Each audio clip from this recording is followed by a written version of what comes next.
Today we're going to teach the dog to drop at a distance. What that means is to lie down as the dog is either moving towards you or standing still at a distance on a single cue. This can be extremely useful in emergency situations where you don't want your dog to come all the way to you. It's also a great competition obedience exercise. First, I'm going to ask the dog to down at a distance while she's standing. Drop. Good girl. Another application is if your dog is moving towards you and you don't want them to come all the way, say there's traffic in between, you can drop them out of motion. Pepper, come! Pepper, drop! Wait. And you can either go back to them and reward them or continue to call them to you. To teach your dog to lie down or do anything at a distance, you need to first have a way to prevent them from moving forward towards you. Most dogs think if you command them to do something, it should be right here at your feet. A couple of ways you can do this are one with a gate and two with a tether, which I'll show you in a minute. We're going to use a gate, and you want to make sure that your dog is comfortable on the other side of a gate. If you have a baby gate at home where you perhaps gate off your kitchen or den, you can use this gate as the dog will be familiar with it. You're on one side, the dog is on the other. Make sure your dog understands to lie down from a stand, or a sit is okay too, on a single verbal cue if possible. So if you need to review this, you would use your down cue, drop. If the dog doesn't do it, use your lure and reward a couple of times. Okay, good. Drop, good. Reward. If the dog can catch a treat, so much the better. Otherwise, you need to make sure that you have visible food that will show up on the surface that you're tossing to. You don't want your dog spending 10 minutes scarfing for crumbs he thinks he might have missed. Okay, I'm going to stand on the side of the gate and simply ask her to drop, drop. When she does it, I will click a mark and toss the treat.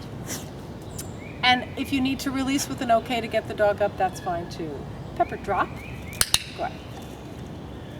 Toss. If you want to walk in and hand it to them, that's fine also. Pepper, drop. Click. Good. Okay, once your dog is very comfortable dropping with no distance, now you can take one step back. Make sure it's one step. We humans tend to want to go back 5 steps right out of the gate. I'm going to take one step back. Pepper, drop. Good. Either walk in and feed or toss the treat. I'm going to do at least 5 here at this level before I move on. Okay. Pepper, drop. Good. Pepper, drop. If the food lands on the ground, you can say find it. Act like you did it on purpose. Pepper, drop. The click ends the behavior, so it doesn't matter that she gets up. Pepper, drop. Find it. Good girl. And one more. Pepper, drop. Good girl. There you go. Good. Okay, all done. Now I'm going to take one more step back. Oops, dog needs to stay over here. You're not done. Wait. So let me make sure.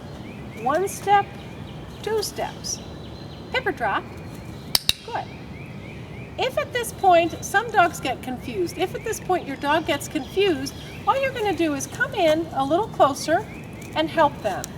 If I were to ask her, I'll give her another cue which she doesn't know. Kaflooey. If I thought that she wasn't going to be able to do it, I could step in and help her. Pepper, drop. Good. Now I want to go back another step, a little bit farther, and see if she can do it at a distance. Pepper, drop. Good. Once you can get to about 6 feet, the rest is pretty easy. Most dogs have a threshold where they struggle a little bit with the distance. All you're going to do is help make them understand. You say it out here. If you need to step in a little bit and give them some help and reward them for that, that's perfectly fine. Another way you can teach your dog to work at a distance is on a tether. I've just taken a long leash and tied it to a tree and put my dog on the end of it. Your dog needs to be comfortable working on a tether, so make sure that's happening first by asking for a few position changes up close and feeding the dog. Some dogs worry about the tether and you don't want them to be concerned at all when you start to add distance. Stand, stand, Pepper, stand. Good. Okay, so Again, just like with the gait, what you're going to do is have the dog up close at first, ask them to down. When they do, you're going to click and feed. Pepper drop. Do that 5 or 6 times and make sure that the dog is fluent. Okay, good. I'm going to move back quickly, so I'm going to take 1 step back. Pepper drop. Good. Oh, barely drop. Let's try that again. Pepper drop. Good. You can walk in and feed, or you can toss and feed. If you're tossing and feeding, be careful on a tether because you don't want the dog to hit the end of it in trying to get a rolling treat. Make sure you have treats that don't roll. Okay, good. Stand. Good. Okay, wait. Good. You can move back a little bit more. Pepper drop. Good.